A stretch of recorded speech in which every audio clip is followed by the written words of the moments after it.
안녕하세요 여러분, 성공합시다. 우리는 요즘 한치 앞도 보이지 않는 예측 불허의 시간을 통과하고 있어요. 이럴 때 우리는 전문가들의 이야기와 미래를 예측하는 그런 트렌드에 길을 쫑긋할 수밖에 없는데요. 우리는 이 말을 어느 정도 의지해야 할까요? 이런 트렌드 분석가 전문가들의 말에 어느 정도 집중을 해야 할까요? 본문에서 답을 찾아보아요. 자, 1절 우리가 배를 타고 이달리아에 가기로 작정됨에 바울과 다른 제수 몇 사람을 아구스도 대의 백부장 율리오란 사람에게 맡기니 아시아 해변 각처로 가려 하는 아드라무떼노 배에 우리가 올라 항해할세 마케도니아의 데살로니가 사람 아리스다고도 함께 하니라. 드디어 바울의 로마행이 시작이 되는데요. 이때를 AD 59년 가을쯤으로 추정하고 있어요. 함께 동행한 누가가 항해 일지를 아주 상세하게 기록해 놓고 있어서 우리가 이 배 안의 상황을 아주 생생하게 느낄 수 있어요. 일단은 배의 구성원들이 굉장히 흥미로운데요. 먼저 배의 지휘관으로는 우선 배의 지휘권을 가진 황제의 백부장 율리오란 사람이 있었고, 그 백부장이 있었으니까 당연히 군인들도 있었겠죠. 또 그 군인들이 맡고 있는 바울을 비롯한 몇몇의 제수가 있었어요. 자, 그들이 탄 배의 이름은요, 아드라무떼노라는요, 연안을 다니는 조그만 배였어요. 그러니까 이 안에는 아시아 연안을 여행하는 여행객도 있을 거고, 장사하는 상인들도 있었을 거고, 선주, 선장, 선원들 이런 사람들이 있었겠죠. 또 특별히 데살로니가 출신 마케도니아 사람 아리스다고가 동행을 해요. 자, 이 아리스다고는요, 바울이 데살로니가에 개척을 할 때 그때 교인이었어요. 근데 그 이후에 바울과 늘 동행하면서 고난을 함께 했어요. 사도행전 19장에 보면 에베소에서도 함께하고 20장에 보면 예루살렘으로 동행도 하고요. 또 지금은 이제 로마행을 같이 하고 있고, 나중에 로마의 감옥에 갇혔을 때 골로새서나 빌레몬서에 보면 그때도 같이 있어요. 진짜 의리의리한 사람이죠. 이렇게 사람들은요, 인생의 다양한 목적들을 가지고 배에 탔어요. 세상의 축소판처럼 보이죠? 자, 3절 이튿날 시돈에 대니 율리오가 바울을 친절히 대하여 친구들에게 가서 대접받기를 허락하더니, 또 거기서 우리가 떠나가다가 맞바람을 피하여 구브로 해안을 의지하고 항해하여 길리기아와 밤빌리아 바다를 건너 루기아의 무라시에 이르러. 자, 가이사랴에서 출발해서 이튿날 시돈에 도착했고요. 천부장 율리오는요, 바울에게 굉장히 효율적으로 친구들에게 보살핌을 받을 수 있게 허락해 주었어요. 또 이제 시돈을 떠나서 갈 때 맞바람 때문에 구브로 섬을 바람막이로 해서 항해했어요. 또 길리기아와 밤빌리아 앞바다를 가로질러서 루기아에 있는 무라시에 이르렀어요. 무라는요, 굉장히 큰 항구였고요. 그래서 로마로 가는 큰 배들이 정박할 수 있는 곳이었거든요. 자, 거기 이야기 볼게요. 6절 거기서 백부장이 이달리아로 가려 하는 알렉산드리아 배를 만나 우리를 오르게 하니 배가 더디가 여러 날 만에 간신히 니도 맞은편에 이르러 풍세가 더 허락하지 아니하므로 살몬의 앞을 지나 그레데 해안을 바람막이로 항해하여 간신히 그 연안을 지나 미항이라는 곳에 이르니 라세아시에 가깝더라. 자, 무라시에서 백부장은요, 이탈리아로 가는 큰 배인 알렉산드리아를 만났어요. 그래서 일행을 그 배로 옮겨 타게 했어요. 보통 이런 배들은요, 곡물선으로서요, 이집트가 곡창 지대잖아요. 그래서 곡물을 로마로 수송하고 또 여러 가지 무역 물자를 수송하는 역할을 했던 배예요. 보통 이런 배들은 개인 소유였지만 국가하고 계약을 맺고 운행했어요. 그래서 군대와 제수를 태울 수 있었죠. 그런데 이렇게 군인들이 탈 경우에는 배 안의 지휘권은 군인에게 주어졌어요. 그러니 이 배 안의 최고 지휘권은 천부장 율리오가 갖고 있었던 거죠. 자, 이 배는 천천히 항해해서 겨우 니도 앞바다에 이르렀는데 맞바람 때문에 더 이상 앞으로 갈 수가 없어서 크레타 섬을 바람막이로 삼아서 살몬의 앞바다를 향해서 지나갔어요. 그리고 겨우 크레타 남쪽 해안을 따라서 조심조심 항해를 해서 라세나 성에 가까운 도시 미양에 도착했어요. 자, 9절. 여러 날이 걸려 금식하는 절기가 이미 지났으므로 항해하기가 위태한지라 바울이 그들을 권하여 말하되 여러분이여 내가 보니 이번 항해가 화물과 배만 아니라 우리 생명에도 타격과 많은 손해를 끼치리라 하되. 자, 그때 당시 배가 지금처럼 발달하지 않았으니까 기후의 영향을 많이 받을 수밖에 없고, 그러니까 이동하는 시간이 많이 걸릴 수밖에 없죠. 그러다 보니 금식하는 절기가 이미 지났어요. 자, 이 금식하는 절기는요, 속죄일을 말하는데 그게 지났다고 하니까 지금의 달력으로는 10월 중순쯤이라고 예측할 수 있어요. 그러니까 항해하기가 굉장히 어려운 때가 온 거죠. 당시 항해는 날씨에 크게 영향을 받을 수밖에 없었어요. 지중해에서 10월이 지나면요, 날씨가 진짜 좋지 않았고 바람이 많이 불었기 때문에 항해하기가 어려웠어요. 자, 바울은 3차에 걸쳐서 이 백길을 엄청 왔다 갔다 했잖아요. 그러니까 이 백길에 익숙했어요. 고린도 전서에 보면 이곳을 13번 왔다 갔다 했고 또 3번의 난파 경험이 있다고 기록하고 있어요. 그러니까 지금은 항해하면 안 된다는 게 경험으로 온 거죠. 그러니까 조언을 했어요. 여러분, 내가 보기에 지금은 항해하다가는 재난을 당할 것 같은데 짐하고 배의 손실뿐만 아니라 우리 생명이 위험할지 모릅니다. 이렇게 경고했어요. 자, 11절. 백부장이 선장과 선주의 말을 바울의 말보다 더 믿더라. 그 항구가 겨울을 지내기에 불편하므로 거기서 떠나 아무쪼로 베닉스에 가서 겨울을 지내자 하는 자가 더 많으니 베닉스는 그레데의 항구라. 한쪽은 서남을, 한쪽은 서북을 향하였더라. 자, 백부장이 아무리 바울에게 호의를 가지고 있어도 선장과 선주의 말에 더 귀를 기울일 수밖에 없었어요. 왜냐하면 그들이 더 전문가라고 생각했기 때문이죠. 맞아요. 선주와 선장이 더 전문가일 수는 있지만 문제는요, 그들은 욕심에 눈이 가려워져서 바른 판단을 할 수가 없었어요. 당시 로마 정부는요, 겨울철에 곡식을 운반한 선주에게 비용을 훨씬 많이 지불을 했대요. 그럴 수밖에 없죠. 위험을 감수했으니까요.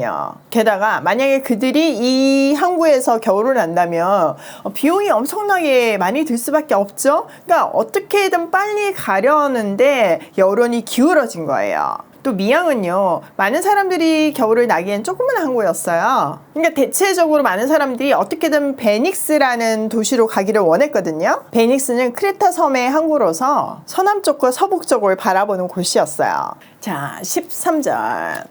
남풍이 순하게 불매 그들의 뜻을 이룬 줄 알고 닻을 감아 그레데 해변을 끼고 항해하더니 얼마 안 되어 성 가운데로부터 유라굴라라는 강풍이 크게 일어나니 배가 밀려 바람을 맞춰 갈 수 없어 가는 대로 두고 쫓겨가다가 가오디라는 작은 섬 아래로 지나 간신히 거루를 잡아 끌어올리고 술을 가지고 선체를 둘러감고 스르디스에 걸릴까 두려워하여 연장을 내리고 그냥 쫓겨가더니.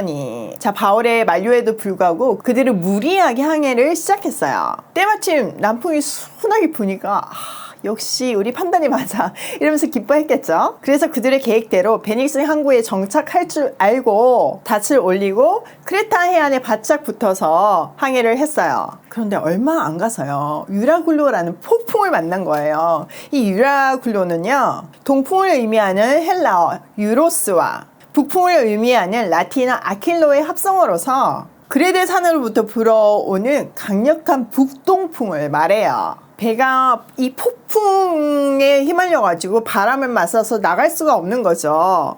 어쩔 수가 없으니까 그들은 바람에 배를 맡기고 떠밀려 가기 시작했어요. 그러다가 가오다라고 하는 작은 섬 아래쪽으로 밀려갈 때 그 섬이 어느 정도 바람막이가 되어 주어가지고 간신히 거룻배, 즉 구명정을 휘어잡을 수 있게 되었어요. 선원들은요, 그 거룻배 구명정을 갑판 위에다가 끌어올리고 밧줄로 묶었어요. 그리고 리비아 근해 암초에 부딪혀가지고 자초될까봐 두려워서 그냥 바다에 닻을 내리고 떠밀려 가고 있었어요. 그러니까 속도를 최대한 늦춘 거죠. 자, 18절.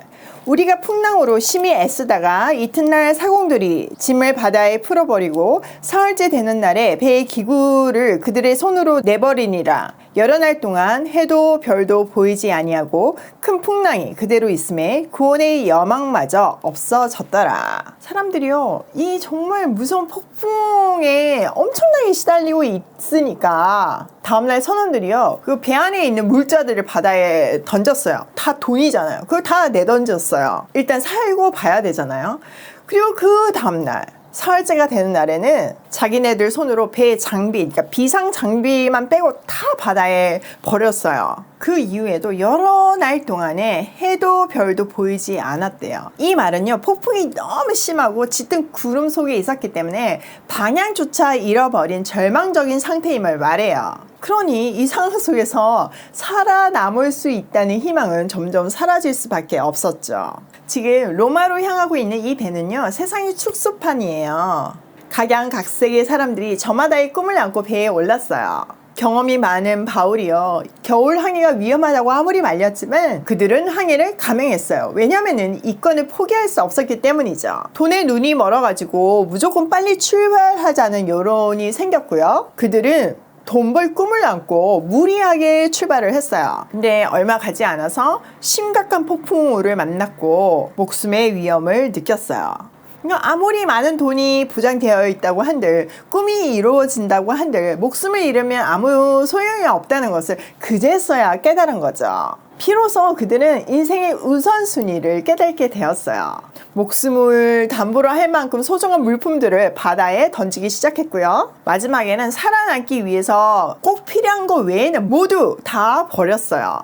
그러나 이미 물은 엎질러졌고요. 한 치 앞도 안 보이는 여러 날 동안 계속되는 폭풍 속에서 방향까지 잃어버리니까 그들의 살 소망은 사라져갔어요. 어쩜 지금 이 시대랑 상황이 똑같을까요? 선장과 선주는요, 항해의 전문가였지만요, 욕심의 눈이 머니까 정확한 판단을 할 수가 없었어요. 그의 실력이 아무런 도움이 되지 않았어요. 오히려 그 실력이 다른 사람을 위험으로 이끌었어요. 우리도 마찬가지예요. 세상의 주관자이신 하나님께 그 기준을 두지 않는다면 우리가 우리 분야에서 아무리 탁월한 전문가라 할지라도 풍랑을 만날 수밖에 없고 다른 사람들을 위험에 빠뜨릴 수밖에 없어요. 미래를 예측하며 아주 완벽한 계획이 세워졌다고 해도 결국은 세상의 흐름에 밀려서 또 경쟁에 밀려서 배 밖으로 하나둘씩 목숨같이 소중히 여기는 것들을 내던질 수밖에 없어요. 결국은 그 환란 속에서 중심도 잃어버리고 인생의 방향도 잃어버리고 희망이라고는 찾아볼 수 없는 절망의 나락으로 떨어져요. 그러니까 우리는요,